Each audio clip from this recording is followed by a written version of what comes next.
A gente no meio dessa loucura toda, né? Pronto. Bom dia a todos, bom dia a todas. Sou a professora Andréa Deslandes, sou coordenadora do Centro de Estudos e é um prazer nós finalizarmos o Centro de Estudos de 2020 com chave de ouro. Então, nós temos o prazer e a honra de estar recebendo hoje aqui o professor Pedro Gabriel Delgado. Ele é professor associado do Departamento de Psiquiatria e Medicina Legal da UFRJ. Ele é coordenador do Núcleo de Pesquisa em Políticas Públicas de Saúde Mental do IPUB e também dos nossos programas de pós-graduação, tanto o acadêmico quanto o profissional. É um grande prazer poder ter aqui o professor Pedro Gabriel, que vai falar conosco hoje sobre barreiras de acesso ao atendimento de pacientes com transtornos mentais graves durante a pandemia da Covid-19. Professor Pedro Gabriel, muito obrigada. A gente sabe que todas as pessoas, principalmente você, está com uma agenda lotada nesse final de ano, nesse momento tão difícil, e você está aqui conosco, finalizando, então, esse Centro de Estudos de 2020. É um prazer e uma honra muito grande. Muito obrigada. Obrigado, professor Andréa Deslandes, pelo convite, pela gentileza de me convidar para essa apresentação. Obrigado aí também ao Rodrigo, da equipe de TI do Instituto de Psiquiatria. Cumprimento a todas as pessoas, dou bom dia a todos os colegas e as colegas aqui presentes. O meu tema é o tema das barreiras de acesso ao tratamento em saúde mental durante a pandemia do Covid-19. Esse tema de barreiras de acesso no campo da saúde mental, especialmente no campo da saúde mental pública, é um tema crucial, e não é crucial apenas aqui no Brasil, ele é crucial para os sistemas públicos de saúde mental no mundo inteiro. A Organização Mundial de Saúde, ela estima o que ela chama de treatment gap como uma lacuna assistencial que ocorre tanto para transtornos mentais graves, falaremos sobre a conceituação de transtornos mentais graves, como para transtornos mentais comuns em todos os países do mundo, inclusive os países que contam com sistemas de saúde também universais, como é o caso do Brasil, com todas as dificuldades que todos sabem que o SUS está enfrentando. É um sistema universal de saúde, mas também países com bom desenvolvimento de saúde mental pública, como é o caso da Inglaterra. A barreira de tratamento, quer dizer, a lacuna assistencial é extremamente significativa para os dois grupos, né, de sintomas. Eu vou abordar aqui, nesse centro de estudos, mais a situação não só brasileira, mas especificamente a situação envolvendo aqui o nosso estado do Rio de Janeiro e tomando a questão das barreiras de acesso, como foi lido pelo título aí pela professora Andréa, do ponto de vista de pacientes com transtornos mentais graves e persistentes, no nosso sistema público de saúde. Para dar uma dimensão, então, nós vamos falar em três partes, né? Nessa conferência. Primeiro, falar um pouco sobre a questão da pandemia, a saúde mental. Depois, vou abordar um pouco o que são essas barreiras de acesso ao tratamento. E tomar a situação aqui do estado do Rio de Janeiro, especificamente na sua rede de serviços, como um caso a exemplificar esse tema. Ainda contextualizando a questão da barreira de acesso, é preciso dizer que nós temos a pandemia do Covid-19 como algo que agrava dramaticamente as condições de atendimento e as condições de adoecimento da população do ponto de vista da sua saúde mental e também da saúde física, do ponto de vista do seu sofrimento social, e agrava barreiras de acesso já existentes, barreiras de acesso que já se apresentavam para a população, porque nós sabemos da imensa dificuldade que é manter uma rede de saúde mental que seja acolhedora e que seja capaz de atender a maior parte das pessoas que necessitam de atendimento. Então, nós falaremos de pandemia e saúde mental, barreiras de acesso ao tratamento e a estratégia de enfrentamento aqui, no caso do Rio de Janeiro, né? Farei uma apresentação assim, em 3 partes. Em relação ao tema da pandemia e da saúde mental, a pandemia é uma catástrofe sanitária mundial, é uma catástrofe sanitária que não tem data para acabar e que colocou em xeque os sistemas públicos de saúde do mundo inteiro e colocou em xeque também a capacidade dos governos nacionais de estabelecerem estratégias que fossem estratégias competentes e cuidadosas para proteger a vida da população. Na verdade, o ano de 2020 é um ano que ficará marcado mesmo na história, funestamente, como o ano de um grande desastre mundial. E é um desastre que não acabou ainda, nós sabemos que está ocorrendo agora na Europa, nos Estados Unidos, aqui na América do Sul e no Brasil, um recrudescimento da transmissão do vírus do Covid-19 e um recrudescimento da demanda por atendimento médico e atendimento hospitalar. O caso, por exemplo, do Rio de Janeiro, capital, é um caso de absoluta gravidade em relação à capacidade da nossa rede instalada de hospitais de atender esse novo crescimento da demanda por internações.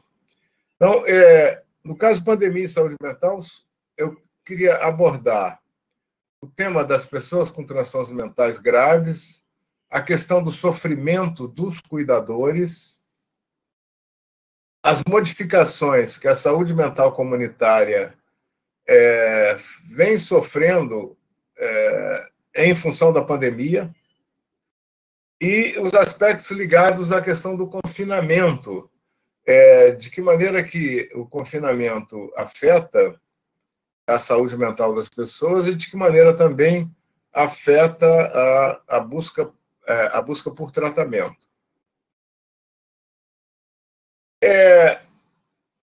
Em relação à questão das pessoas com transtornos mentais graves, acho que há 2 desafios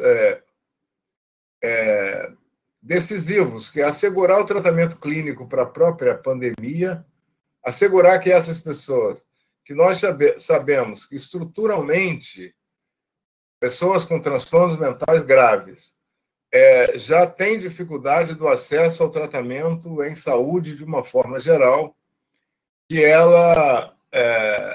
ela possa ser atendida na rede de saúde de uma forma geral. E o outro desafio é o desafio da continuidade do próprio cuidado psiquiátrico para essas pessoas. É importante que, por exemplo, essa preocupação, eu trago aí dois rápidos estudos do sistema de saúde norte-americano, com algumas recomendações sobre de que maneira que se pode buscar o acesso à população com transtornos mentais graves em relação à pandemia, apontando que, na verdade, a possibilidade de que pessoas com transtornos mentais graves deixem de ser atendidos para o problema relacionado ao Covid e para o diagnóstico precoce e para as medidas profiláticas essa população com transtornos mentais graves ela é seriamente mais afetada do que a população geral. Então, nós temos um problema em relação aos pacientes com transtornos graves, que é garantir que eles tenham tratamento, tanto de prevenção, como de cuidado, como tratamento intensivo, se for necessário, caso sejam afetados pela pandemia. E aqui, no caso do Brasil, a gente tem visto os relatos que são extremamente graves, relacionados à população mais idosa que vive, que faz tratamento no serviço de saúde mental, ou que faz tratamento e reside nesses dispositivos, como serviços residenciais terapêuticos, que são serviços que abrigam, aqui no Brasil, um número muito grande, são cerca de 600 a 800 serviços residenciais, que abrigam um número muito grande de pessoas, em geral, pessoas que saíram de longas internações e que são pessoas de idade avançada e com grande susceptibilidade a transtorno, a sintomatologia respiratória e a doenças crônicas dessa faixa etária. É muito importante também mencionar, como está aí no Schizophrenia Bulletin, que a pandemia do Covid-19 ela traz consequências diretas para esse grupo grande da população que tem transtornos mentais graves, exigindo, portanto, que se articulem estratégias de cuidado muito especial para essas pessoas. Então, vejam, essas pessoas que já necessitam de um atendimento contínuo, que são as pessoas que têm transtornos mentais graves, agora elas têm que ser o objeto de um cuidado muito especial em função do cenário da pandemia. Então, se já havia barreiras de acesso para que, por exemplo, um paciente com transtorno psicótico de longo curso fosse atendido no nosso sistema de saúde, na atenção primária, ou nos serviços especializados, ou na atenção secundária, isso se torna mais premente, mais urgente agora com o cenário da pandemia. Um outro aspecto em relação à pandemia e saúde mental que eu quero trazer para esse debate das barreiras de acesso é o que esse artigo da New England chama de uma pandemia paralela, que é o sofrimento dos profissionais do campo da saúde, de uma forma geral. Ele está se referindo ao sistema norte-americano, que não é um sistema universal, mas que mostra a necessidade de uma estratégia nacional para proteger o bem-estar das pessoas que lidam com a saúde durante a pandemia, utilizando a expressão de uma pandemia paralela, quer dizer, paralelamente à pandemia existe o sofrimento das pessoas com transtornos mentais.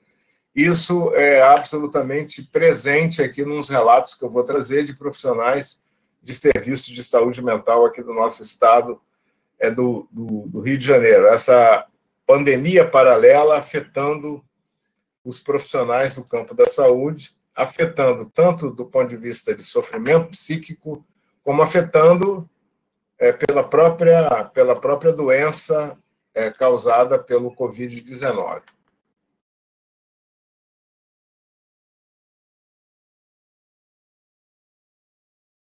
Outro aspecto que é importante para compor esse quadro assim, de contexto da pandemia e a saúde mental é que a pandemia que se instalou na China em novembro, dezembro de 2019 e na Europa a partir de fevereiro, março, e no Brasil e na América, a partir de março, ela afetou diretamente a organização dos serviços de saúde mental comunitária. E eu trago aqui alguns artigos que relatam essas modificações que os serviços tiveram que fazer para se adaptar a uma situação absolutamente anômala. Então, foi necessário, na verdade, que os serviços de saúde mental sofressem transformações no sentido de observar as regras de prevenção da transmissão do vírus do Covid-19, diminuindo, por exemplo, atividades que são atividades presenciais, consultas presenciais, diminuindo essas atividades, diminuindo todas as ações coletivas que são uma marca também do atendimento na saúde mental comunitária. Em alguns casos, como, por exemplo, na situação da Lombardia, que foi a região italiana mais atingida pelo Covid, serviços de saúde mental comunitária, durante o período inicial da pandemia, tiveram que ceder espaços e staff, né, e pessoal para o atendimento da Covid, significando com isso que as pessoas que tinham que ser atendidas usualmente nesses serviços encontravam uma barreira adicional de acesso, porque o serviço não estava funcionando normalmente, porque estava atendendo o Covid.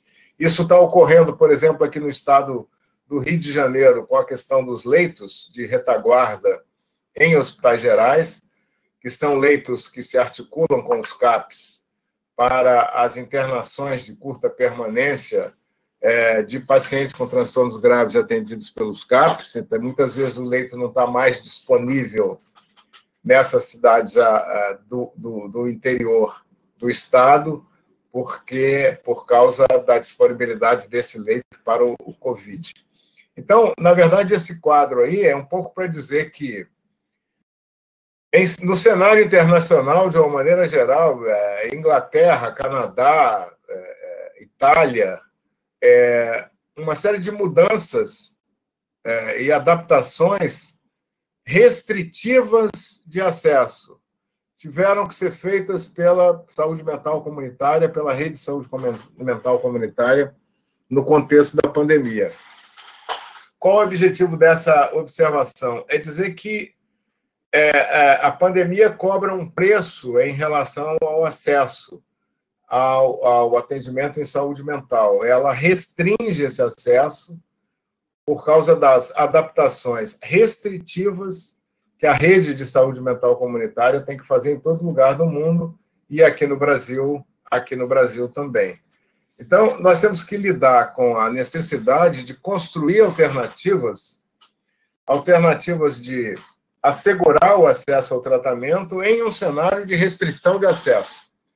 E não é o cenário de restrição de acesso que já havia com a crise de financiamento do SUS, com a crise de gestão do SUS, com a crise da gestão dos serviços de saúde que existem, por exemplo, aqui no município do Rio de Janeiro e outras cidades do estado do Rio de Janeiro, para ficar no exemplo do nosso estado, mas que são as novas restrições decorrentes da pandemia. E, finalmente, um outro aspecto mais geral da questão da pandemia e o sofrimento mental grave são os aspectos ligados à questão de lidar com o confinamento, né? O confinamento, ele traz, ele próprio, um risco para o bem-estar psíquico das pessoas, ele traz uma mortificação, porque modifica completamente os seus hábitos de vida, acentua o isolamento, acentua aspectos relacionados a uma experiência de ansiedade, de depressão, mas, essencialmente, ele significa uma brutal barreira para o atendimento das pessoas que precisam de tratamento contínuo. Entretanto, eu estou trazendo aí esse artigo porque eu vi relatos semelhantes aqui também com os colegas que trabalham no campo da saúde mental aqui do estado do Rio de Janeiro, que é um certo paradoxo, que esse artigo da Brain Sciences, ele indica algumas, que ele chama de dicas para ajudar os pais e cuidadores de crianças jovens que tenham transtorno do espectro autístico, no sentido de como lidar com o confinamento. E nós temos visto também que, em alguns aspectos, a possibilidade de construir um espaço de acolhimento num ambiente doméstico mais restrito por causa do confinamento tem se observado, paradoxalmente, como favorável também a um bom acolhimento para crianças autistas. Entretanto, isso é uma situação, é uma exceção, é alguma coisa para ser melhor observada, e não encontrei na literatura brasileira, porque também é tudo muito recente, nada que confirme, mas em relatos, sim, nos relatos que eu vou em seguida apresentar quando falar na terceira parte, na parte relacionada aqui à experiência aqui do estado do Rio de Janeiro. Bom, então, aquele panorama que eu trouxe o panorama anterior que eu trouxe foi para dizer que são vários aspectos, a gente poderia pensar em vários, em vez de pensar dados só epidemiológicos. O que eu quis dizer é que a pandemia, essa catástrofe sanitária brutal que afetou o planeta nesse momento, ela traz modificações inevitáveis para a forma de organização da atenção em saúde mental, quando nós considerarmos a atenção em saúde mental do ponto de vista coletivo, do ponto de vista de política pública, de saúde pública, como é o caso do enfoque que eu estou trazendo aqui. Então, afeta de várias formas, de várias maneiras, e acentua aquilo que já existia, que é a barreira de acesso.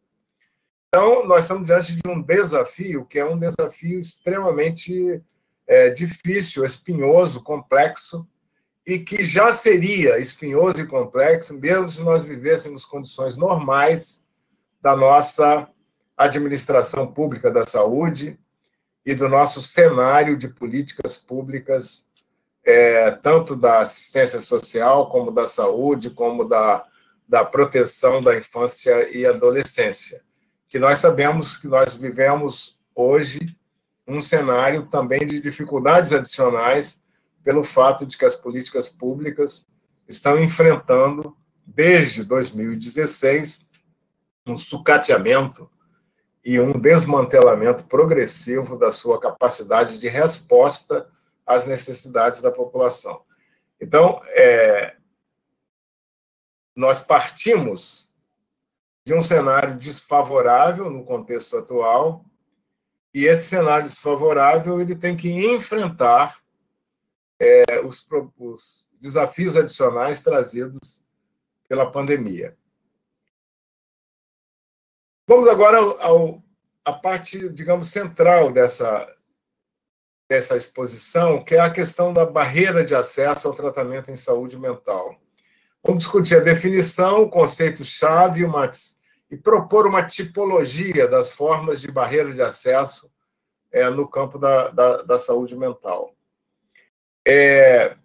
Eu queria trazer, assim, digamos, uma estimativa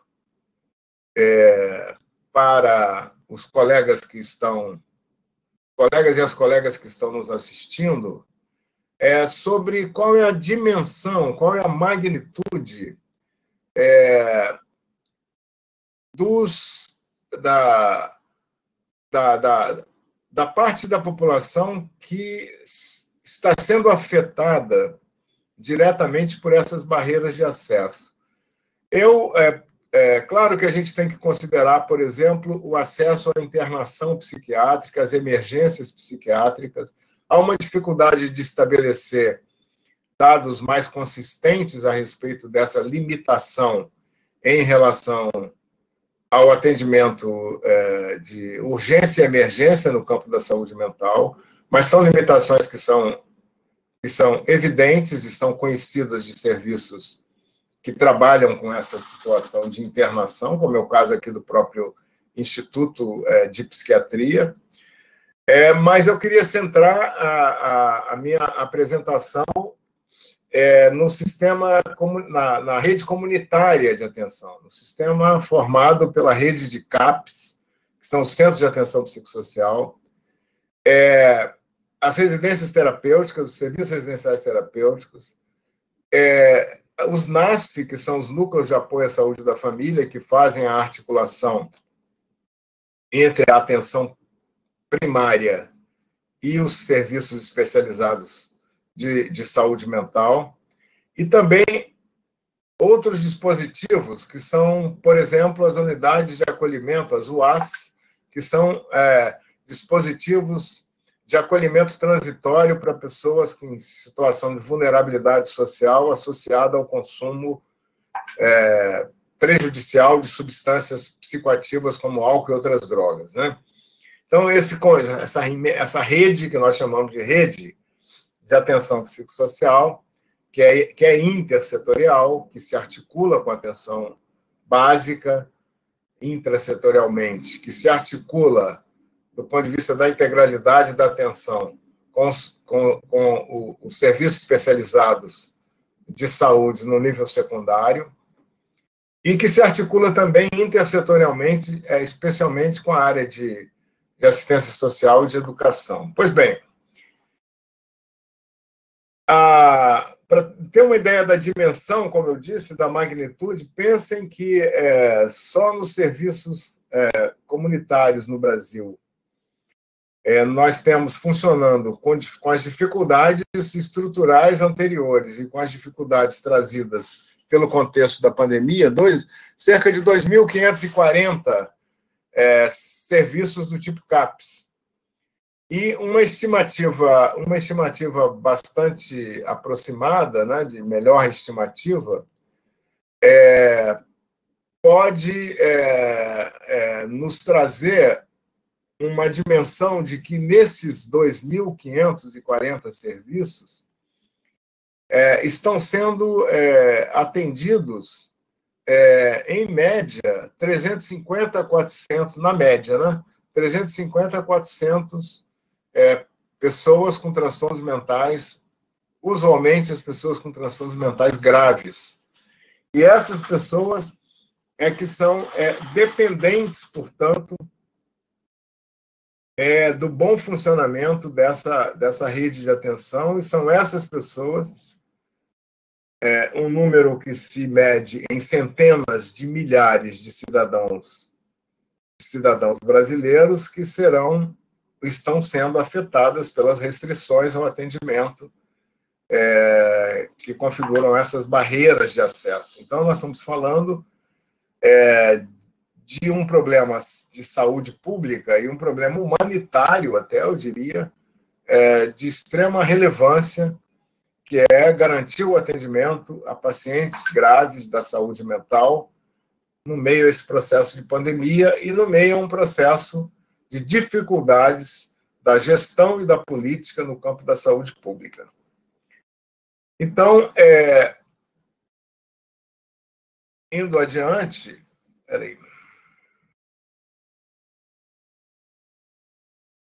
as barreiras de acesso, nós definimos as barreiras de acesso como aquelas dificuldades que se apresentam para que um usuário de um serviço de saúde possa ser atendido em tempo adequado, de acordo com as suas necessidades e a sua demanda. A barreira de acesso, ela tem um componente de acessibilidade, isto é, um componente de organização e de forma de estruturação da rede, que afeta tanto a estrutura dos serviços como também o processo de trabalho, né? o processo de trabalho desses serviços de tal maneira que essa acessibilidade ela é uma característica que deve ser perseguida, buscada pelo serviço de saúde de uma forma geral, especificamente pelo serviço no campo da saúde mental. Essa ilustração é uma ilustração da Federação Mundial de Saúde Mental, que está na comemoração agora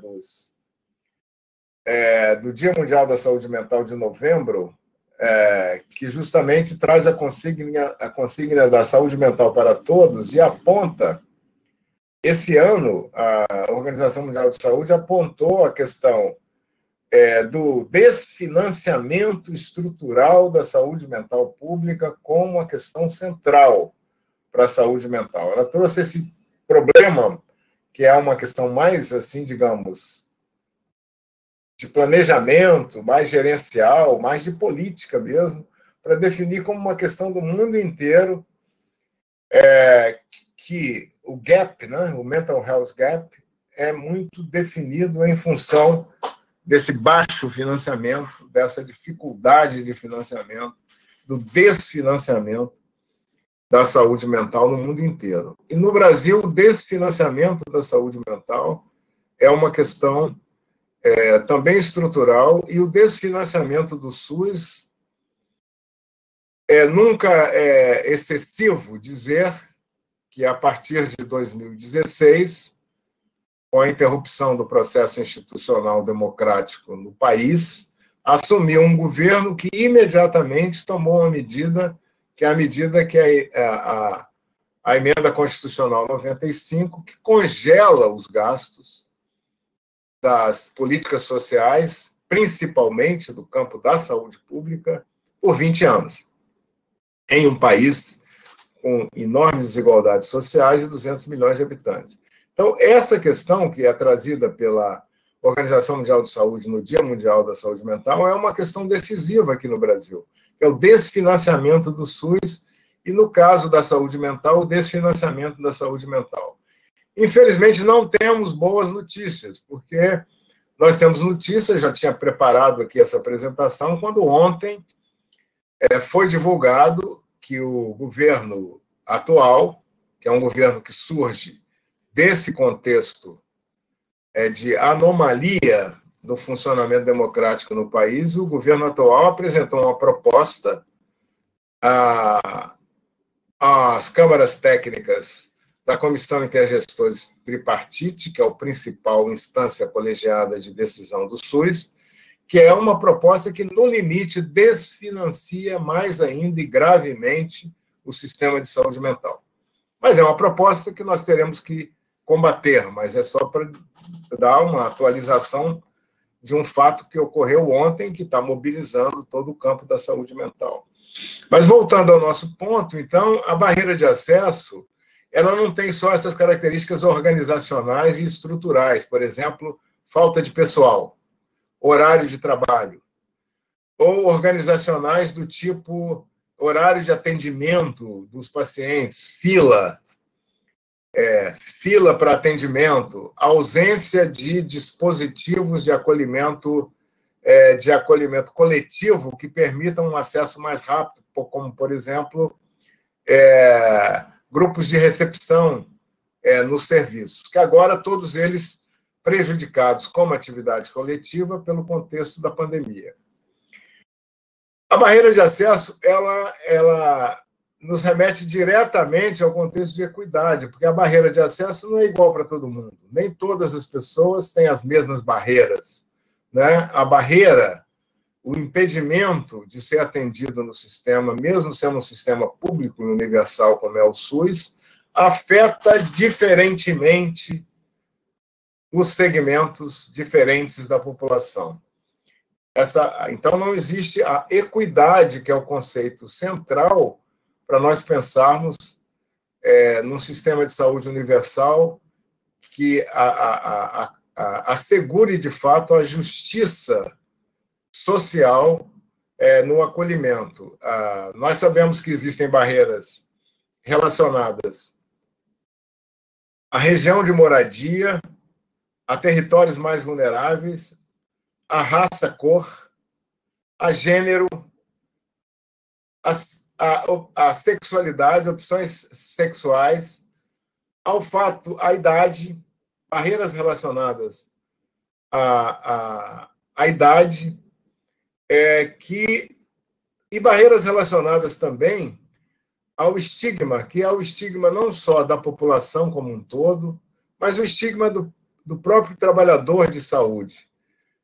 O estigma, nós falaremos disso, mas o estigma não é uma escolha de cada um dos trabalhadores, mas é um fato social. É um fato social que se apresenta e acaba se impondo, de alguma forma, ao modo de funcionamento do serviço. Que são, assim, aspectos também socioculturais que estão presentes nessa questão da barreira de acesso. Resumindo, portanto, essa prancha, pensar a barreira de acesso é preciso pensar formas organizacionais, a questão ética e política da equidade e a questão dos aspectos socioculturais, entre os quais nós podemos articular a questão da noção de estigma e preconceito. Seguindo, por que o conceito de equidade ele é decisivo? Eu considero que o conceito de equidade na saúde é um conceito central, como, digamos assim, conceito decisivo para pensarmos barreira de acesso. O decisivo é a equidade. Eu trouxe isso aí a capa de um livro do Amartya Sen, com o autor Bernardo Klinsberg, que é um autor da Argentina. É um livro de ensaios. Só para citar o Amartya Sen, eu trago esse livro, número 1, para citar o Amartya Sen, que é um economista, digamos, de centro-esquerda. E é um economista que se tornou muito conhecido porque, junto com um colega paquistanês, ele construiu o conceito, um conceito que permite entender os coletivos e a população, de uma forma geral, do ponto de vista da equidade e da inequidade, que é o conceito de IDH, né? O Índice de Desenvolvimento Humano, que associa dados de educação, de renda e saúde. Educação, renda e saúde. Então, o Amartya Sen, um economista, prêmio Nobel, ganhou o prêmio Nobel por isso, ele desenvolve seus estudos no sentido da equidade em saúde. Nesse livro ele tem um ensaio que se tornou famoso, que é um ensaio que ele compara a província de Punjab, na Índia, que é um país com grandes iniquidades sociais, como todos sabemos, um país com uma população de mais de 1 bilhão de habitantes, com grandes iniquidades sociais. Ele compara com dados que um economista maneja, dados também quantitativos, o quantum de equidade que tem em saúde na província de Punjab e na cidade de Nova York, uma cidade rica, a capital do mundo capitalista, né? a capital do modelo neoliberal, e digamos assim, até a capital simbólica do mundo contemporâneo, simbólica do modelo do neoliberalismo. Mas nós sabemos que Nova York, o sistema de saúde norte-americano é um sistema de saúde que não tem equidade, porque ele não é um sistema universal, apesar do avanço, o relativo, pequeno, modesto, quase irrisório, avanço obtido com o Obamacare, né? Então, o argumento aí do Amartya Sen fundamental é o seguinte: você pode ter um país rico com mais iniquidade no acesso à saúde do que um país pobre. E a comparação de Punjab, mas Punjab é uma província absolutamente especial do ponto de vista de políticas públicas na Índia. É muito interessante conhecer a experiência de Punjab. Mas ele, comparando, de qualquer modo, é uma experiência de uma província de um país mais pobre, e ele mostra que, em termos objetivos, a equidade em saúde é muito maior numa província da Índia do que, por exemplo, na cidade de Nova York. Isso ficou muito demonstrado quando Nova York agora foi devastada pela pandemia de Covid-19, onde as pessoas ficaram absolutamente desamparadas diante da necessidade de obter dezenas de milhares de dólares para poder fazer o seu primeiro atendimento pela pandemia, até que foi necessário que se tomassem medidas de saúde pública para que se pudesse, de fato, enfrentar essa questão. Então, resumindo, para não me estender muito nisso, a equidade e saúde é o conceito central para a gente pensar a barreira de acesso, para não cairmos num reducionismo burocrático organizacional. Não é só por conta da organização do serviço, é também porque a equidade como valor, a equidade como direção estratégica e direção ética é que precisa direcionar a organização dos serviços. Mas, seguindo, então, eu estou apresentando, assim, para a gente entender o que faz com que uma pessoa que tem uma psicose de longo curso não consiga ser atendida no seu serviço de saúde. O que funciona como real dificuldade para essa pessoa ser atendida e de que maneira que nós podemos enfrentar, portanto, essas barreiras. Essa tipologia é uma tipologia para ajudar a pensar soluções, para ajudar em enfrentamentos.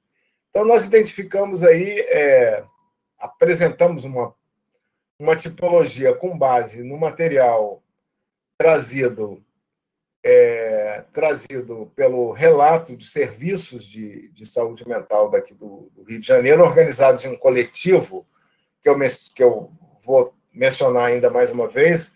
É um coletivo que se chama Frente Stamira de CAPS, Resistência e Invenção, que foi criado em um evento realizado no Instituto de Psiquiatria em dezembro de 2019, 2 ou 3 meses antes da pandemia, um evento presencial com cerca de 600 pessoas. E esse evento foi um evento realizado no sentido de propor alternativas de organização coletiva dos profissionais de CAPS para fazer frente ao desmantelamento, para fazer frente às restrições de gestão e financiamento que os serviços de saúde mental comunitários, como os CAPs, estavam enfrentando. Isso foi antes da pandemia. E depois, 2 meses depois, em março, sobreveio a pandemia. Então, vejamos as barreiras. São barreiras atitudinais, eu vou falar de cada uma, estruturais, organizacionais, institucionais, são categorias aí que podem, inclusive, ser melhor nomeadas. É um trabalho em andamento, né? Geográficas e de mobilidade urbana, e é um trabalho coletivo, é bom que se diga isso. Geográficas e de mobilidade urbana, de comunicação e informação, de exclusão digital, que é um fato agora totalmente decisivo para a equidade, a inclusão digital, administrativas burocráticas, diferente das propriamente organizacionais. Essas administrativas burocráticas são aquelas que dizem respeito mais à questão de imposição de normas que excedem apenas a pura organização do serviço. É o excesso da normatividade, né, da normatização que existe na administração. 9, barreiras de política, planejamento e gestão. E as 10, as condicionadas à vulnerabilidade, as situações de vulnerabilidade. Então, seguindo, são aquelas 10 que eu trago aqui, dividindo um pouco mais. As barreiras atitudinais estão presentes aí como componentes, né, para sua definição: preconceito, estigma, discriminação, ligados aos usuários, familiares e seu modo de vida, a moralização, a cultura medicalizante, que é também uma barreira atitudinal, extremamente importante de se discutir. A cultura medicalizante, ela impede o acesso, em vez de ser acolhedora para o acesso. As barreiras estruturais são as condições físicas do serviço, recursos materiais humanos, condições de acessibilidade do entorno e do espaço, as da organização, né, do processo do trabalho, processo de organização do trabalho dentro do serviço, articulação do fluxo de cuidado, dinâmicas intra e intersetoriais. Por exemplo, todos os serviços deixaram de fazer, e isso é correto, ações coletivas presenciais. E os serviços do tipo CAPES se valiam muito de coletivos, se valiam muito de ações coletivas. Então, essa mudança imposta pela pandemia funciona como uma barreira organizacional.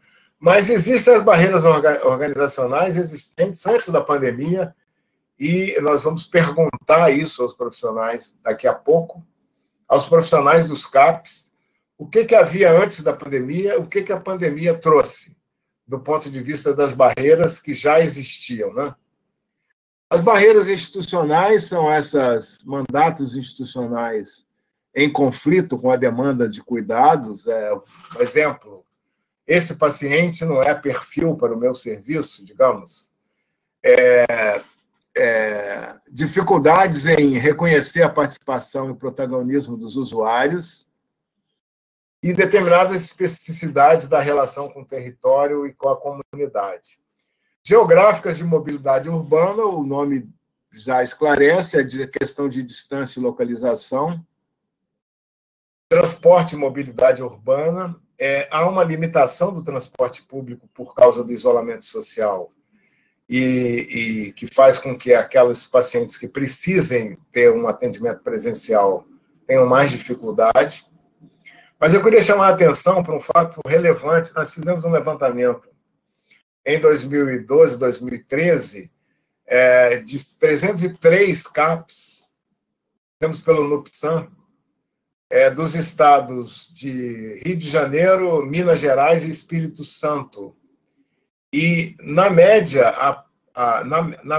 o tempo que os pacientes relatavam, foi uma amostra de pacientes, relatavam de tempo para acesso ao seu serviço, não excedia a meia hora. Tá bom, você pode dizer meia hora é muito, mas meia hora também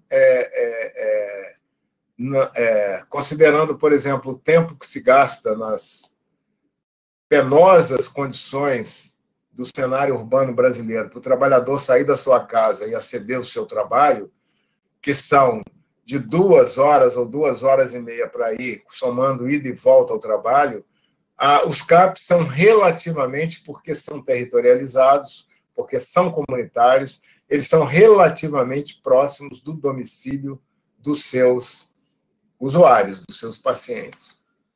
Seguindo o outro grupo dos tipos de barreira de acesso, a comunicação e informação, aí não é ainda a questão da exclusão digital, são os estilos de comunicação, a questão da informação dos direitos à saúde. Isso é um problema muito grave, né? São informações que não informam,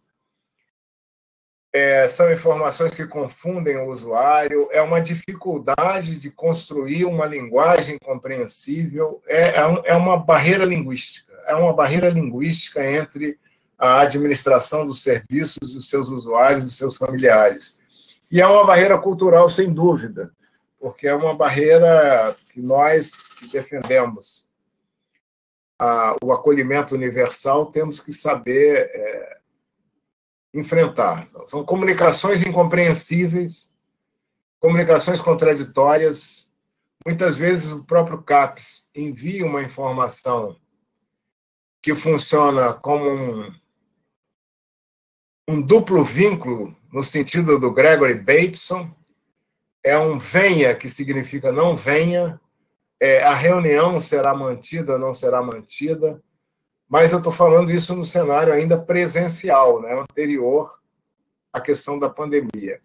Mas, enfim, há uma barreira de linguagem, há uma barreira de comunicação e de informação. A exclusão digital é um ponto decisivo, né? Porque agora, com o tratamento remoto que está sendo feito, vários grupos, grupos de WhatsApp, grupos de busca de pacientes. Nós temos o exemplo, assim, uma situação exemplar de um CAPS da região da Baixada Fluminense, que conseguiu acessar 300 pacientes por contato ou telefônico, ou por WhatsApp, ou por redes sociais, conseguiu localizar os seus pacientes.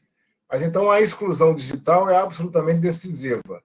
A gente tem participado com esse coletivo chamado Frente Stamira de reuniões semanais, regulares, e o problema do acesso à internet é uma barreira de acesso que tem sido muito decisiva e, obviamente, que uma política pública inclusiva resolveria isso de uma maneira bastante prática, provendo meios para ampliar o acesso à internet dos usuários e familiares.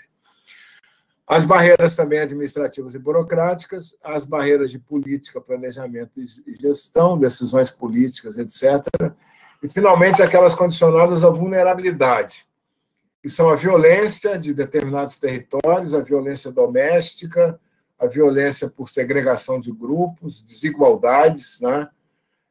Desigualdades, carência de recurso tecnológico em regiões mais pobres e mais vulneráveis dos municípios. São barreiras que, obviamente, já existiam antes da pandemia e que são muito agravadas com a pandemia.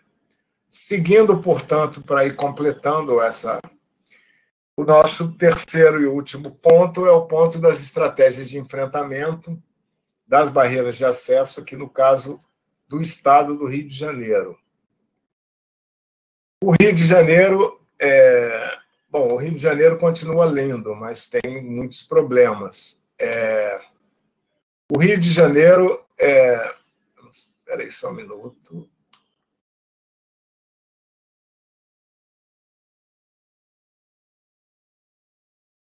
Esse é o mapa do estado do Rio de Janeiro, é um mapa com as regiões de saúde, é um mapa aí da autoridade sanitária, né, estadual, com as diversas regiões de saúde. Nós temos uma perspectiva de trabalhar regionalmente, né, pensar as realidades regionais. O estado do Rio de Janeiro é um estado, geograficamente, ele não é muito extenso, porém, ele tem peculiaridades e particularidades nas diversas regiões, e nesse território aí das diversas regiões estão em funcionamento 182 serviços do tipo CAPS, Centro de Atenção Psicossocial, havendo notáveis problemas estruturais. Por exemplo, o número de CAPS infanto-juvenis é 35 apenas, 34 a 35, é um número muito abaixo da necessidade. O número de CAPS de álcool e drogas também é muito abaixo.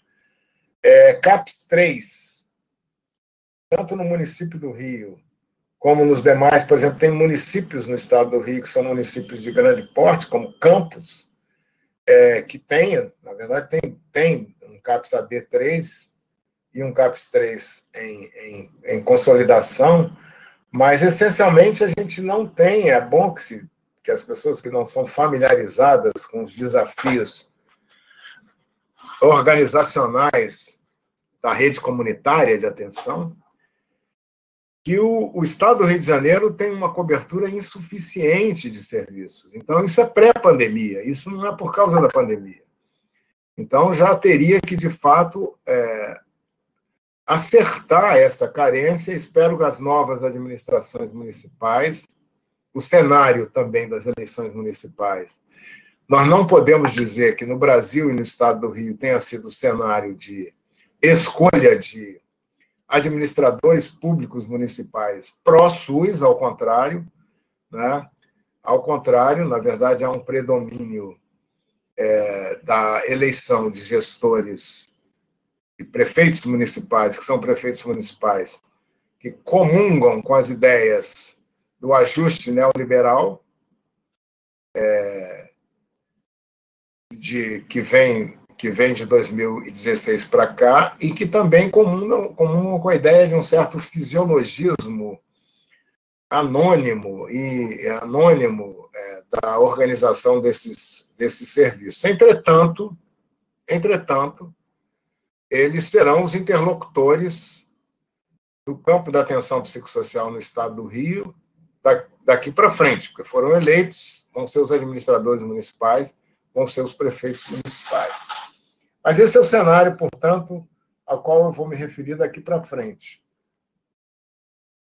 Então, a questão colocada é as barreiras de acesso antes e depois da pandemia. O que a pandemia trouxe como problemas e agravamento da questão da barreira de acesso? Eu coloco aí esse quadro da Maria de Socorro Santos, que é o nome do CAPS lá da Rocinha, um CAPS 3 da Rocinha, foi inaugurado em 2010, e para falar da Frente Estamira de CAPS, que é o material que eu vou trazer, é um material produzido num projeto de extensão chamado Frente Estamira de CAPS, Resistência e Invenção, criada aqui com base no Instituto de Psiquiatria da Universidade Federal do Rio de Janeiro. É um projeto de extensão formalmente registrado aqui na UFRJ, e é um projeto também que a extensão universitária é uma parte desse projeto. Ele é essencialmente um projeto em que o protagonismo está colocado pelos trabalhadores dos CAPs, pelos usuários e pelos familiares. Então, é um coletivo de solidariedade e de intervenção para a promoção da equidade em saúde no campo da atenção psicossocial aqui no nosso estado, né? Então, estou fazendo referência porque esse material aqui é um material de um trabalho coletivo desse projeto de extensão, o material que vem a seguir. Então, antes e depois da pandemia, um grupo de profissionais, né, que está fazendo um trabalho coletivo de avaliação das barreiras de acesso. Isso aqui esses dados não têm valor, digamos, quantitativos e estatísticos, porque não se trata de uma amostra estatística, é uma amostra intencional de pessoas que são trabalhadores, tem também aí familiares e usuários participando, onde se aponta se houve agravamento de barreiras de acesso no seu CAPS durante a pandemia. E é muito importante que eu vou chamar a atenção para alguns pontos. Por exemplo, as barreiras estruturais ficaram absolutamente iguais, não é isso? Porque as barreiras estruturais, que são as barreiras de força de trabalho, espaço físico do CAPS, não é? Recursos financeiros para financiamento dos serviços do CAPS ficaram como estavam antes, numa situação precária, né?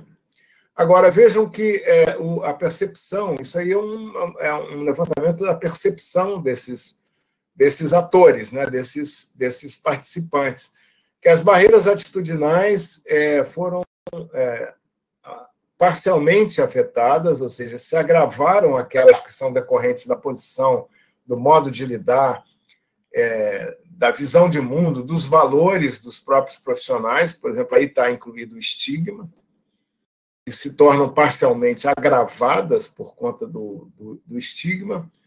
Eu quero chamar a atenção que as barreiras organizacionais, eles não percebem como tendo havido uma importante dificuldade, mas as barreiras de comunicação, sim, quer dizer, a dificuldade da comunicação, as barreiras mais do excesso da normatização burocrática, que é esse item, que ele é diferente do organizacional, que é administrativo burocrático, há um aumento importante.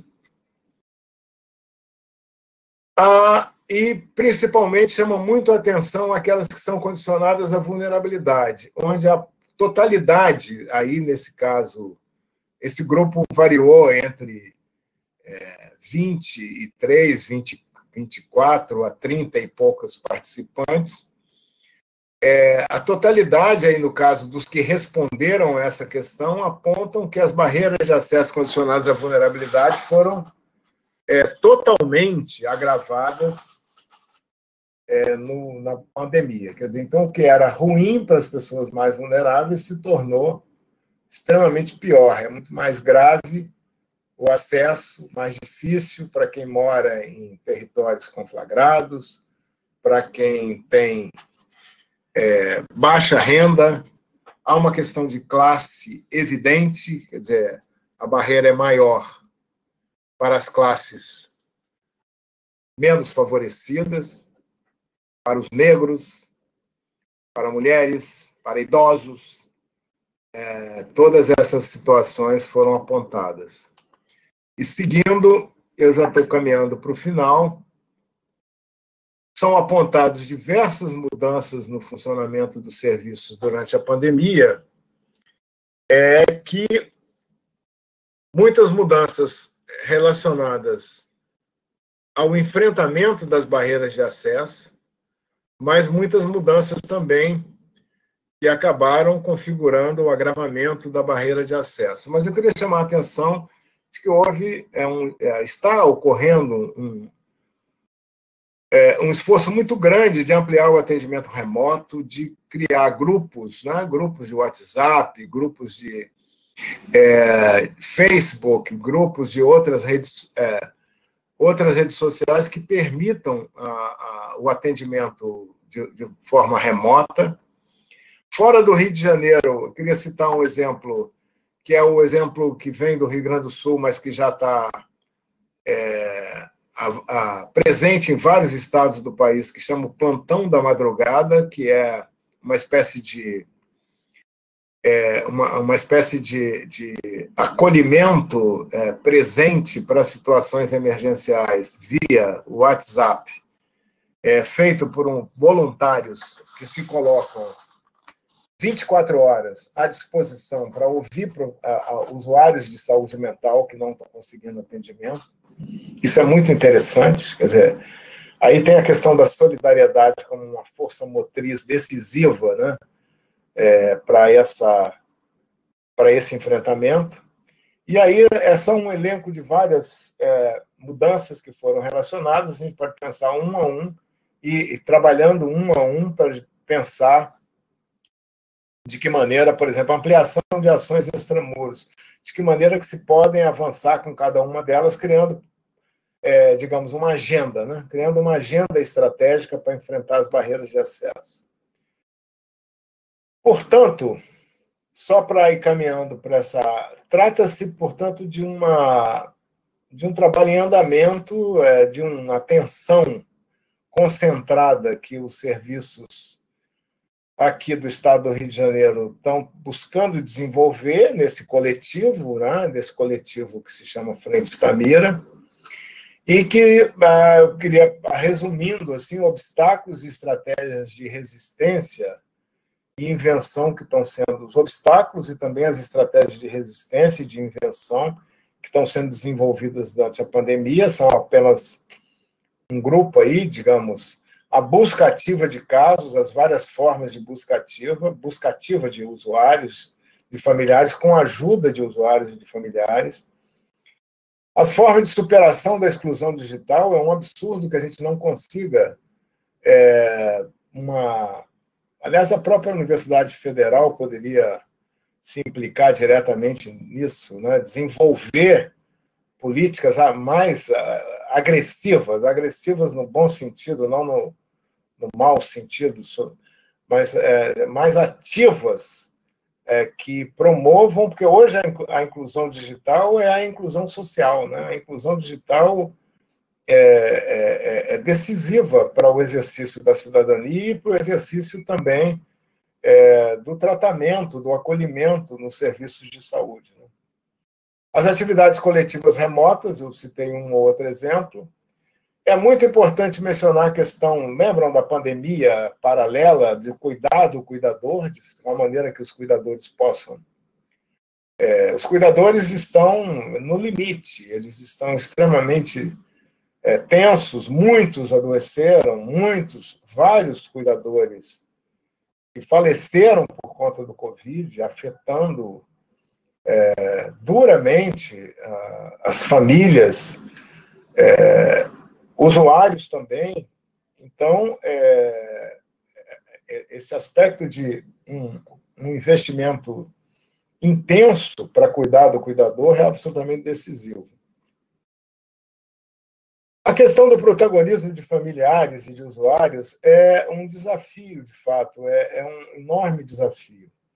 Na próxima semana, nós vamos realizar o 8º Congresso de Familiares Parceiros do Cuidado, mas existem outros projetos aqui no estado do Rio de Janeiro em desenvolvimento, que são projetos de protagonismo de familiares, todos projetos extremamente relevantes, mas acho que há um desafio muito grande de colocar uma participação dos familiares, de propiciar a possibilidade dos familiares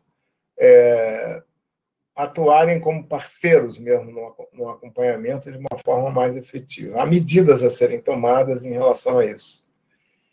E, finalmente, também o acesso à atenção básica especializada, que já era um problema antes da pandemia, se agravou com a pandemia. É muito difícil a articulação da atenção básica com os CAPs, dos CAPs com a atenção básica. Não sei se os colegas têm conhecimento, mas há um desmonte dos dispositivos chamados Núcleo de Apoio à Saúde da Família, que justamente encarregados dessa articulação da atenção básica com os CAPs, e a dificuldade também na atenção com os hospitais e com a atenção especializada, em função também da sobrecarga trazida pela pandemia do Covid. Em síntese, esse é um cenário, quer dizer, na verdade, o objetivo dessa apresentação é colocar na mesa, né? Colocar na mesa, na agenda, o tema da barreira de acesso no contexto da pandemia e da crise de gestão e de política na saúde pública brasileira. Mas, essencialmente, trazer a questão da barreira de acesso e da equidade em saúde mental em tempos de pandemia. Finalmente, o último, a prancha, perspectivas para o acesso ao tratamento após 9 meses de pandemia. Fizemos recentemente uma reunião coletiva, que nós chamamos de roda de conversa, para avaliar esses 9 meses da pandemia. As pessoas estão francamente esgotadas com tudo isso. Nós temos que nos defrontar com o agravamento da pandemia, o agravamento agora, com o agravamento da crise política, em um cenário de desmonte do SUS e da atenção psicossocial. Isso quer dizer o quê? Isso quer dizer que temos muito trabalho pela frente, que o trabalho coletivo é uma forma de propiciar o enfrentamento da iniquidade social e também ele propicia uma partilha da generosidade entre as pessoas e ele nos mantém ativos, vivos e capazes de seguir mantendo os serviços da rede de atenção psicossocial ativos, com a participação também em sua condução dos usuários e dos familiares, em um cenário que é um cenário desfavorável. Não há como não dizer que não é um cenário desfavorável. Mas, portanto, o objetivo final, agradeço aqui a atenção das pessoas nessa longa exposição, acabei falando 1 hora, né? O objetivo é trazer para o debate a barreira de acesso em um cenário em que a barreira de acesso para a população que precisa do SUS. Quem precisa do SUS? 70% a 75% da população brasileira. Então, quem quer acabar com o SUS tem que saber que vai, de fato, produzir um agravamento da situação sanitária de 70% a 75% da população brasileira. E a atenção psicossocial, a reforma psiquiátrica, como nós chamamos, ela é feita porque o SUS é universal. É por conta de um sistema de saúde universal que é possível pensar um sistema de atenção psicossocial capaz de atender tanto os pacientes com transtornos mentais graves, quanto os pacientes com transtornos mentais comuns, com todas as dificuldades que nós conhecemos, que podem ser enfrentadas e que foram agravadas com a pandemia. Então, obrigado a todos, estou à disposição aqui para responder comentários e indagações. Obrigado.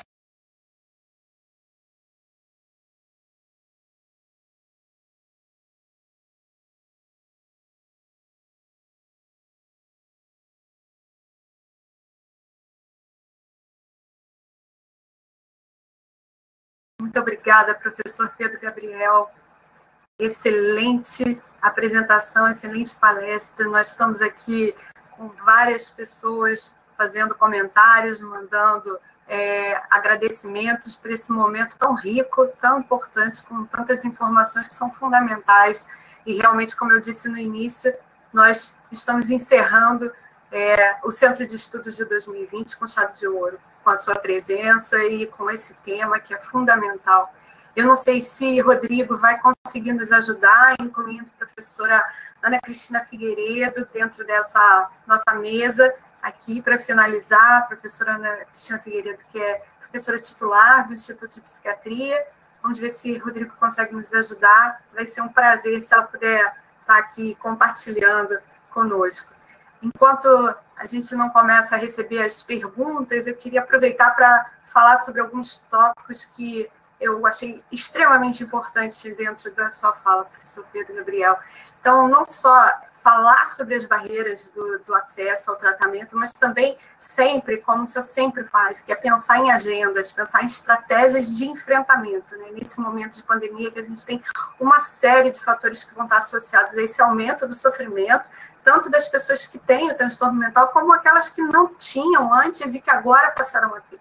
E a gente sabe que esse momento de pandemia está associado a um aumento muito grande, então tem vários estudos sendo publicados esse ano, e até mesmo de outros momentos de pandemia, com SARS, MERS, que mostraram aí um aumento da prevalência de transtornos mentais após essas situações de pandemia. E aí, trazendo essa questão do confinamento, do isolamento social, aumentando os desafios para esses pacientes com transtorno mental, e aí colocando essa questão das crianças e dos idosos. E nós sabemos o quanto isso é importante, não só os profissionais que atendem nos CAPS da infância e adolescência, como, por exemplo, nós temos o nosso CARIM, mas também o CDA, o Centro de Doença de Alzheimer, que é do Instituto de Psiquiatria, onde nós vemos que muitas das atividades que são propostas para os pacientes, o centro-dia, que são propostas para os pacientes, para os cuidadores, e é extremamente importante quando você fala sobre essa questão dos cuidadores e quanto que é importante a gente olhar para esses cuidadores, né? Não só os familiares, mas os cuidadores que vão ter também um aumento de sobrecarga, vão ter um aumento também desse burnout nesse momento e que também precisam de ajuda, que também precisam de apoio. E aí eu fico pensando até na questão das crianças, porque eu me lembro de uma fala do professor Medronho falando sobre essa questão do aumento da violência doméstica também nesse momento, né? E até o abuso de crianças. Então, até que ponto isso também não é mais um desafio, né? E um desafio desse sucateamento do SUS, como o senhor disse, 75% da população brasileira precisa dele, então a gente precisa cada vez mais investir, e essa pandemia nos mostrou isso, principalmente na questão da rede de saúde mental, né, associada a essa questão que não é só a pandemia, né? A gente tem os problemas da pandemia e a gente tem os problemas também do governo atual que dificultam ainda mais essa população, a nossa população, passar por uma pandemia. Então, eu fico pensando quanto que essa questão da saúde mental não está sendo impactada pela pandemia, mas também por consequência da forma como o governo está lidando com essa pandemia, que talvez a gente poderia estar lidando de uma forma muito melhor, né? Então, esse congelamento que você mostrou do financiamento da saúde mental, questões que são relacionadas principalmente ao quanto que a gente deixa de investir em saúde mental, em promoção de saúde mental, então, desde o momento da promoção da saúde mental até o tratamento.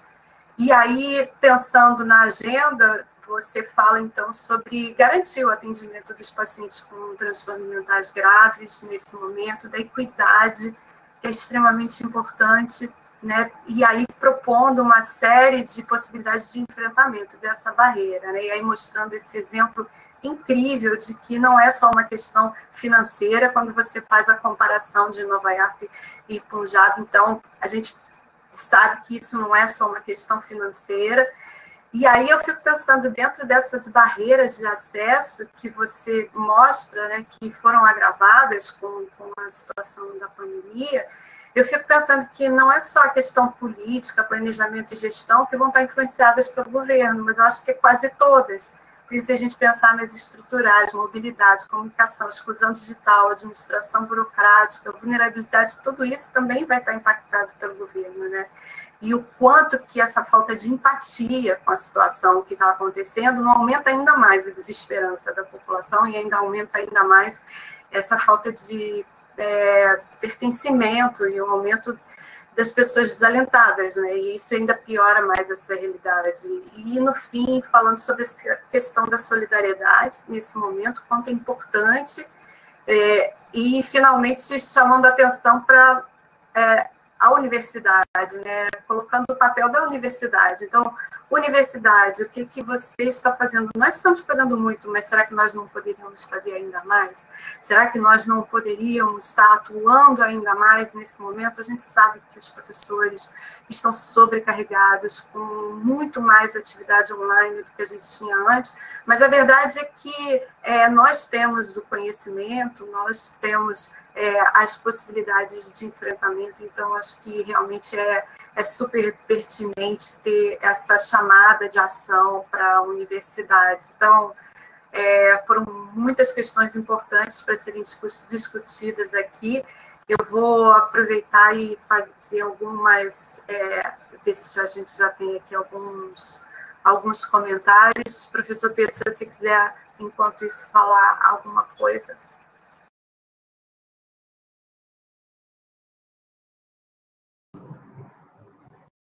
Obrigado pelos comentários, Andréia. Eu acho que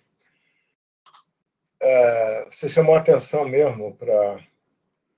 Eu acho que temos que construir uma agenda e eu acho que a universidade pública ela tem sido muito importante, mas eu acho que tem sido muito importante. Aliás, eu participei de um seminário que se chamou Colóquio Ibero-Americano, sobre percepções sociais a respeito da crise no tempo do Covid-19.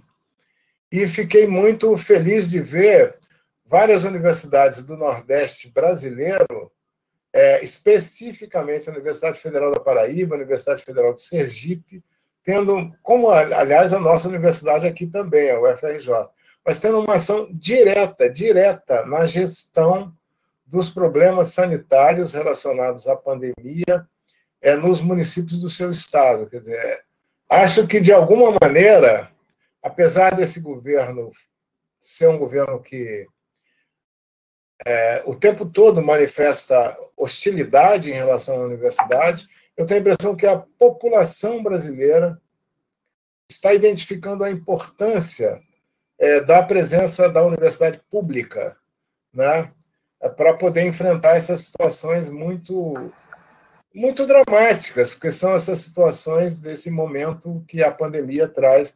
Aliás, não é só no Brasil, as universidades também, no mundo inteiro, elas estão sendo chamadas à ação nesse momento da pandemia. É esse comentário, assim, que o seu comentário me provocou, viu, Andréia?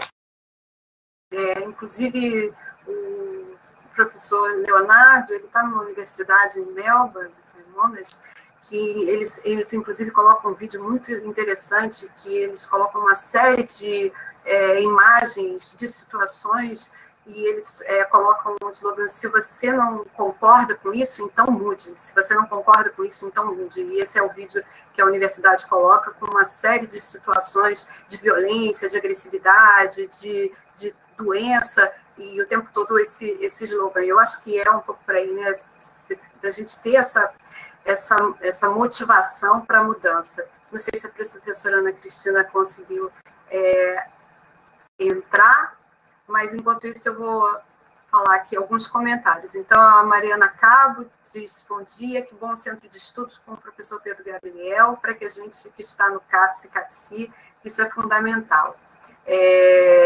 A Ana Alexandria coloca: vejo alguns problemas na questão do atendimento a esses pacientes.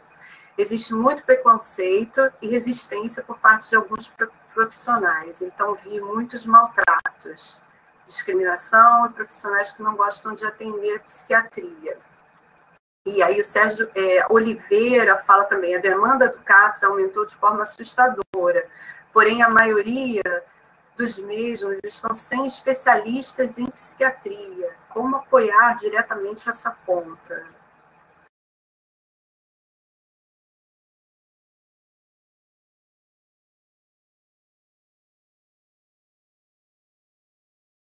A professora Ana Cristina, vamos ver se ela consegue liberar o microfone. Não, eu consegui, graças ao Rodrigo, agradeço, espero que ele já esteja curado da Covid. Mas o professor Pedro pode responder essas questões, depois eu faço breves comentários.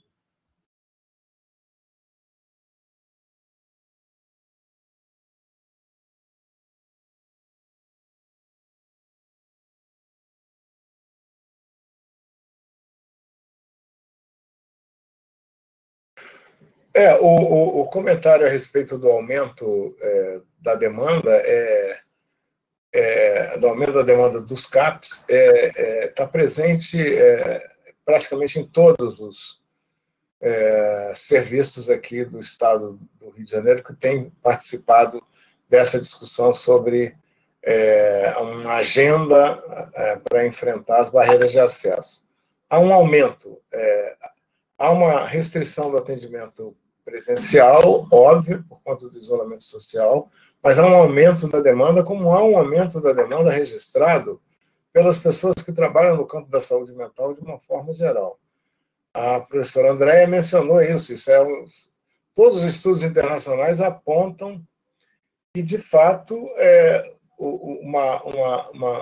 uma intensificação desse sofrimento, né, relacionado tanto ao isolamento, como ao desamparo, como essa situação de desalento por conta da crise econômica também, da crise econômica estrutural, que é a questão do desemprego também, que se associa a essa crise.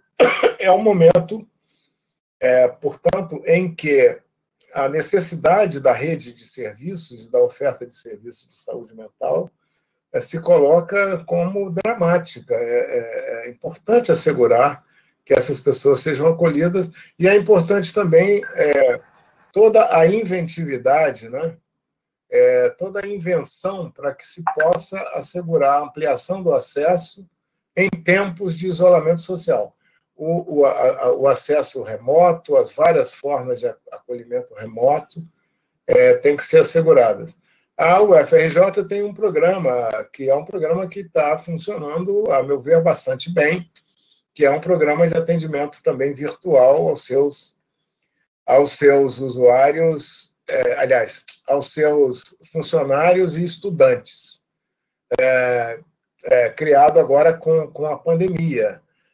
E eu acho que isso não é só, eu me referi o tempo todo aqui ao funcionamento da rede comunitária do SUS, mas eu acho que é preciso mesmo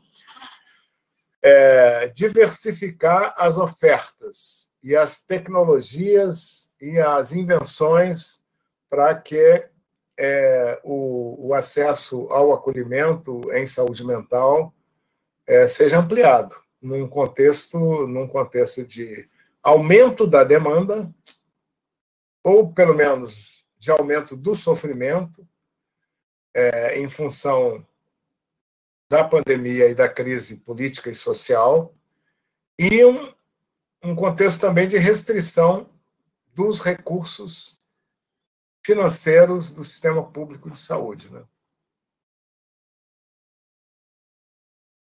Professora Ana, quer fazer um comentário agora? Bom, em primeiro lugar, não só um prazer, mas é importantíssimo escutar o professor Pedro Gabriel por sua longa experiência de gestão no Ministério da Saúde, na área da saúde mental, de gestão e pesquisa através de todo o projeto do NUPSAM, como professor universitário, como pesquisador. Eu acho isso da maior importância. O que ele trouxe aqui hoje me pareceu um estudo muito importante, e aí eu queria fazer meu comentário geral sobre a questão desse estudo. Com relação à participação das universidades, é muito importante, a gente está vendo no Nordeste, o Consórcio do Nordeste, que criou o projeto Mandacaru, com a liderança do nosso cientista Miguel Nicoleles e vários outros cientistas brasileiros e internacionais, na preocupação não só de estudar, mas de criar ações, né, em relação à Covid, à prevenção e ao tratamento, etc. Mas esse estudo que o professor Gabriel trouxe, eu acho que deveria conversar com esses projetos, porque eu não vi nada até agora relativo especificamente a essa população de usuários da psiquiatria, da saúde mental, desamparados, com sofrimento grave, com diagnósticos graves, como grandes psicoses, esquizofrenias, totalmente vulneráveis à Covid-19. Então, esse estudo que foi, enfim, tem dados do Rio de Janeiro, especificamente por conta da criação da Frente Estamira, né, que já está fazendo um ano de trabalho, promovendo toda uma articulação dos CAPs, principalmente dos CAPs do Estado do Rio de Janeiro, mas a gente sabe que essa rede ela vai mais longe, né, ela acolhe vários outros dispositivos da saúde e deveria acolher mais intersetoriais fora da saúde, enfim.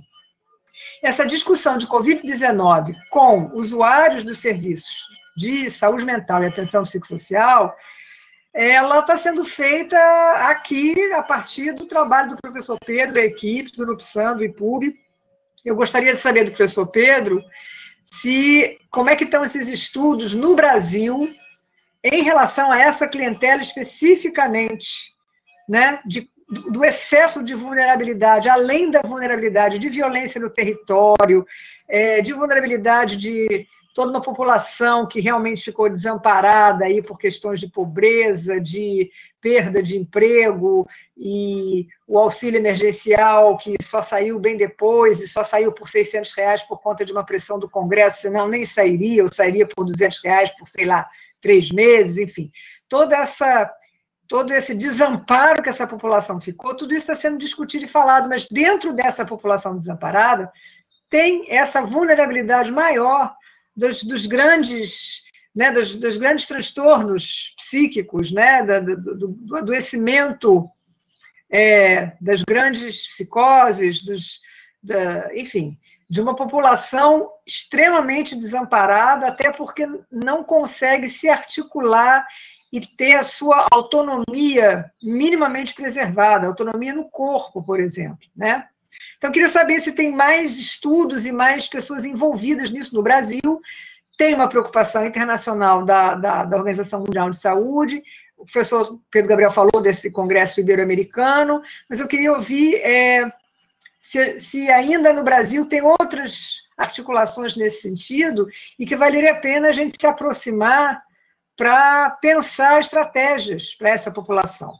E a última coisa que eu queria dizer é quando o professor Pedro falou que 75% da população precisa do SUS, eu diria que hoje é 99,99% na minha estatística tosca, porque como é que vai ser a vacina?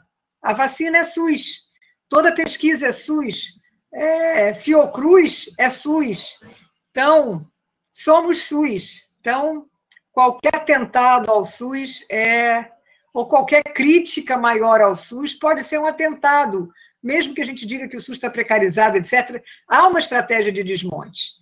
E então é bom que as pessoas se atentem a isso, né? Não dá para ficar tomando vacina no plano de saúde. Isso é lamentável. Então, esse é meu último comentário e marcar a importância de colocar um olhar sobre essa população, que são os vulneráveis dentro dos vulneráveis, né? Era basicamente isso.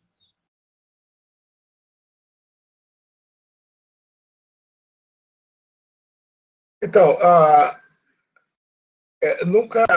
Nunca se produziu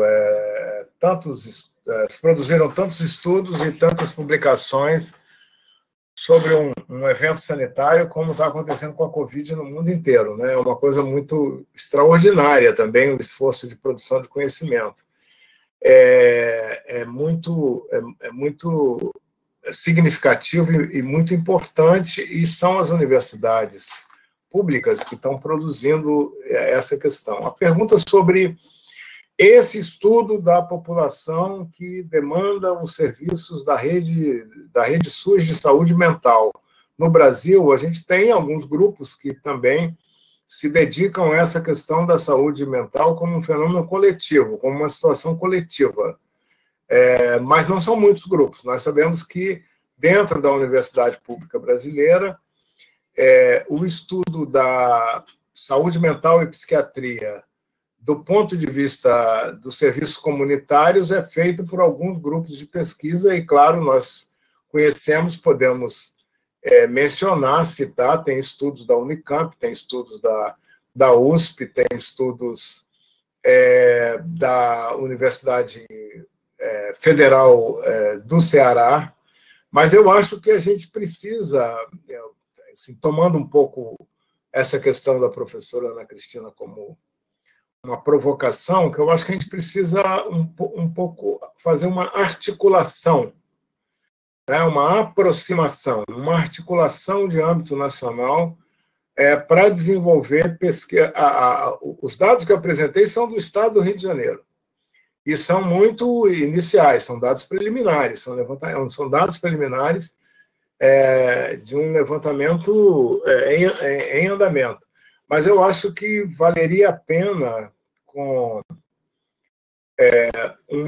talvez uma coalizão nacional de pesquisas relacionadas a pacientes com transtornos mentais, principalmente, fazendo um recorte, transtornos mentais graves que precisam do SUS, quer dizer, que são praticamente todos, essa é que é a verdade, são praticamente, e que, portanto, vão precisar de enfrentar esses problemas da barreira de acesso, e a universidade tem que estar presente não só para identificar o problema, construir uma agenda de enfrentamento das barreiras, mas principalmente fazer uma advocacy através do conhecimento científico, isto é, uma defesa do fortalecimento dessa rede de atenção. Eu não posso deixar de dizer que, como mencionei na minha apresentação, ontem houve uma iniciativa catastrófica da parte do governo atual, do Ministério da Saúde, com uma proposta, por enquanto é apenas uma proposta, que tem que ser barrada, que é uma proposta apresentada a uma comissão técnica da Comissão Intergestores Tripartite, que desfinancia, que agrava o desfinanciamento desses serviços. Isso é uma mensagem que a gente tem que mandar para todos os municípios que estão agora com novas administrações, para saberem que a proposta desse governo é agravar o financiamento da rede de saúde mental. Mas foi apenas uma proposta, e eu acho que a nossa mobilização e a nossa solidariedade e a produção de conhecimento que a universidade, o conhecimento objetivo que a universidade pode fazer em relação a esse problema, vai nos ajudar a impedir que essa proposta vá adiante, né?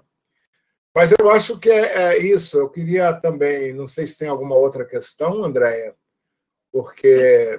nós estamos com um pouquinho de tempo, mas eu queria aproveitar, se puder fazer só uma pergunta que nós temos aqui. Pode ser, professor Pedro? Sim, pode ser, claro. A gente faz só um... Então, professor Pedro Gabriel, é possível falar um pouco de tema pandemia paralela no que tange ao sofrimento psíquico dos profissionais de saúde? A CAPES com cerca de 10 profissionais afastados por suspeita de Covid, além do medo de se infectar. Viviane Tinoco Martins.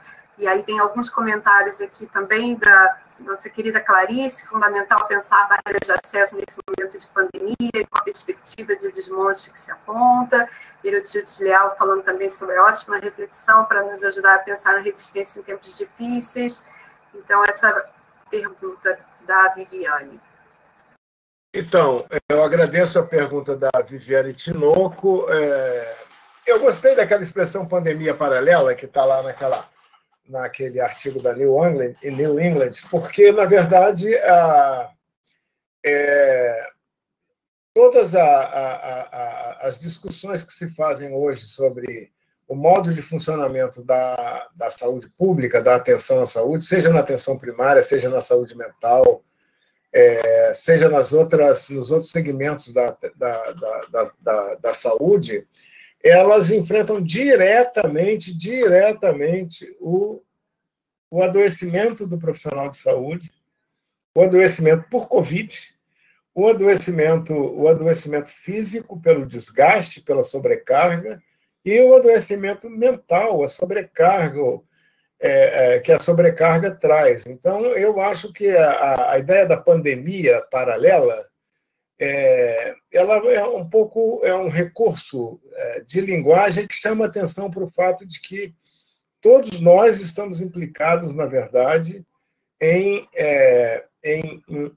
um quadro onde a solidariedade é convocada para o acolhimento de todos os profissionais, de todas as pessoas, não, usuários, familiares e os profissionais.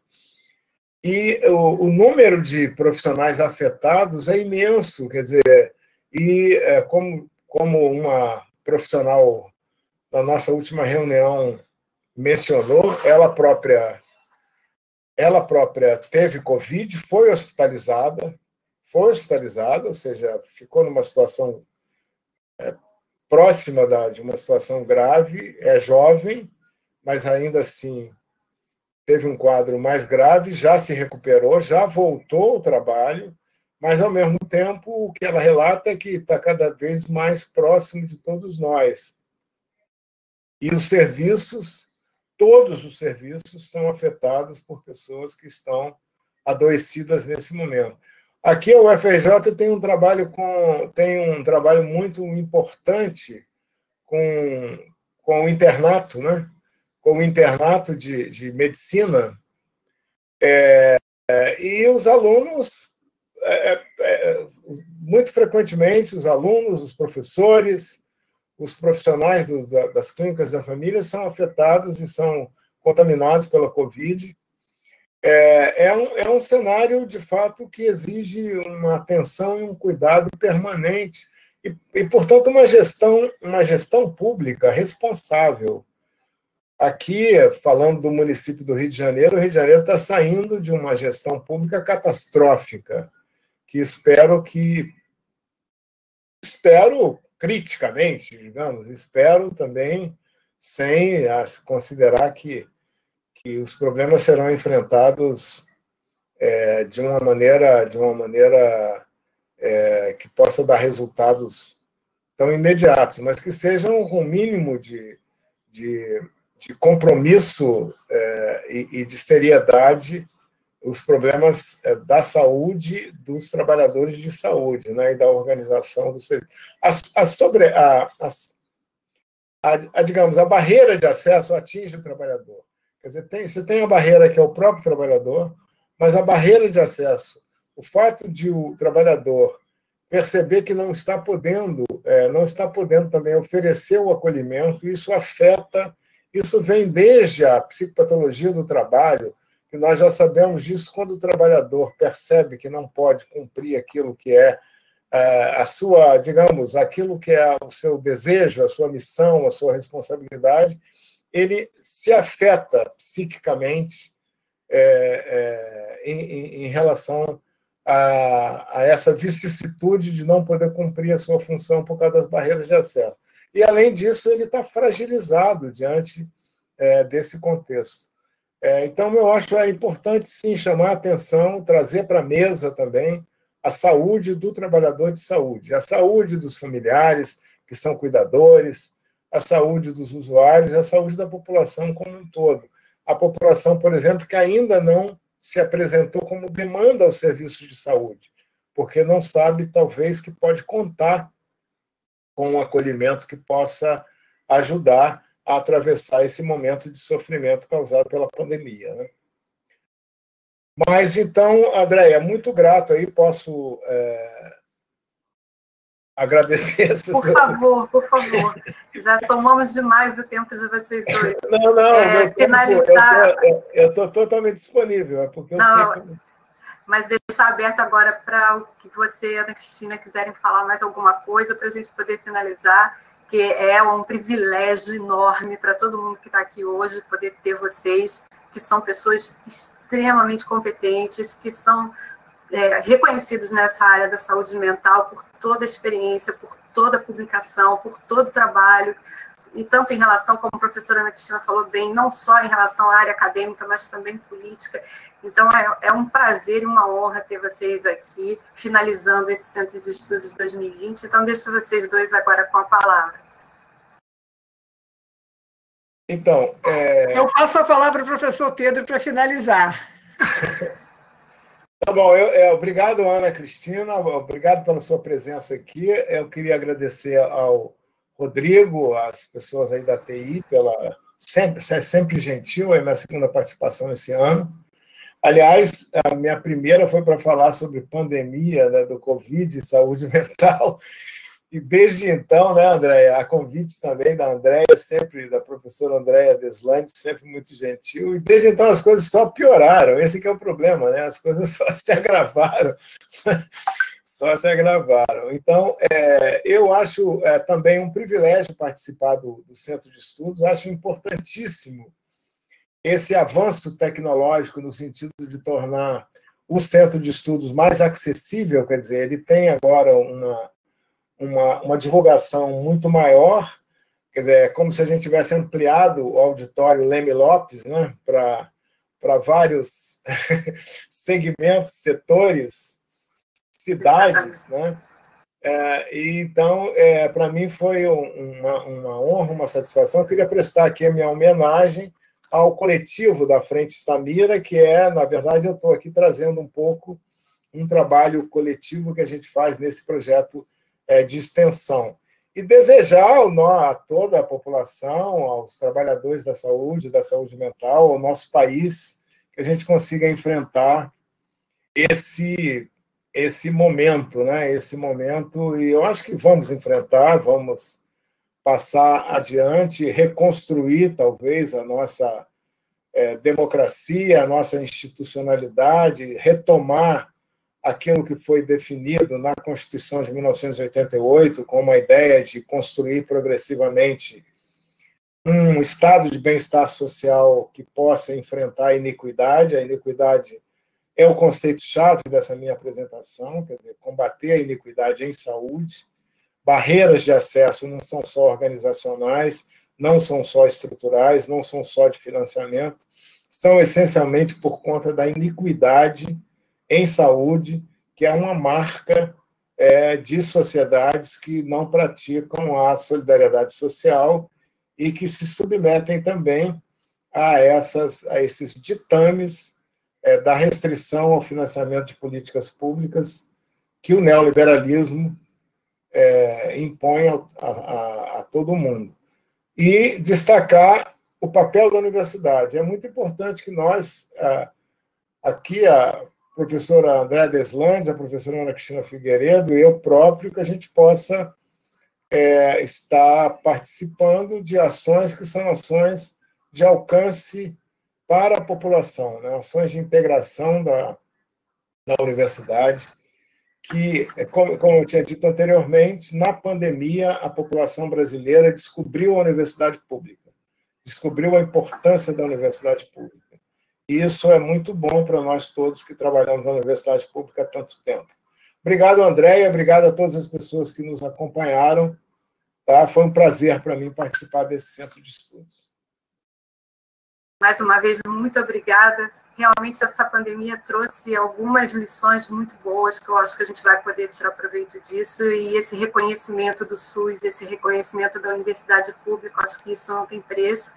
Eu espero que essa lição fique, que não seja uma população com declínio cognitivo, que vá rapidamente esquecer desse momento e de tudo que a gente passou nesse momento de pandemia, e dizer que ter vocês aqui é uma possibilidade de um suspiro, de um acalento, de tentar, então, pensar realmente nas agendas para 2021. E aí eu finalizo, então, esse nosso último Centro de Estudos de 2020, dizendo que realmente fechamos com chave de ouro. Agradecer muito a todas as pessoas que participaram durante esse ano. A professora Ana Cristina também participou e deu uma palestra maravilhosa aqui para a gente. Foram mais de 40 palestras durante esse ano, nós tivemos que nos reinventar, e foi graças à professora Maria Tavares que, logo no início da pandemia, ela teve essa iniciativa de não, vamos conseguir superar isso e vamos transformar o Centro de Estudos online, e realmente nós conseguimos fazer com que ele se mantivesse durante esse ano inteiro. Tiveram centros de estudos com média de 200 visualizações, chegamos até mais de 400 visualizações, então isso foi muito importante, como o professor Pedro Gabriel falou, ampliar o Centro de Estudos além do Leme Lopes, mas a gente sente saudades do Leme Lopes, sem dúvida nenhuma, né? A gente sempre sente muita saudade. Mas, então, agradecer a direção do Instituto de Psiquiatria, o Alexandre Valença, professor Alexandre Valença, que também coordenou esse centro de estudos comigo durante o ano inteiro, a Rede RUT, a EPSAMP, a professora Fátima Melca, que foi coordenadora do EPSAMP durante esse ano inteiro, o pessoal da TI e o Rodrigo, sem dúvida nenhuma, foi fundamental durante esse ano inteiro, trabalhou muito, até com Covid, para a gente se manter aqui, ajudando todos os palestrantes, ajudando a todos, o Renato também, obviamente a vocês, os palestrantes, que foram fundamentais com a qualidade que sempre foi destacada aqui em todos os comentários, os alunos e ouvintes, que foram fundamentais também, e finalizar desejando a todos um 2021, que a gente possa ter, então, um 2021 melhor, com todos esses aprendizados, e que a gente possa seguir em frente resiliente, resistente, e desejando a todos um bom final de ano. Muito obrigada.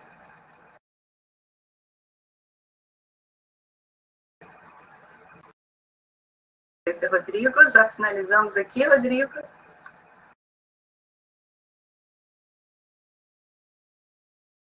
sei se ele finalizou aqui a transmissão. Nós saímos do ar, Andréa, já, né? Estou perguntando aqui para o Rodrigo, espera aí.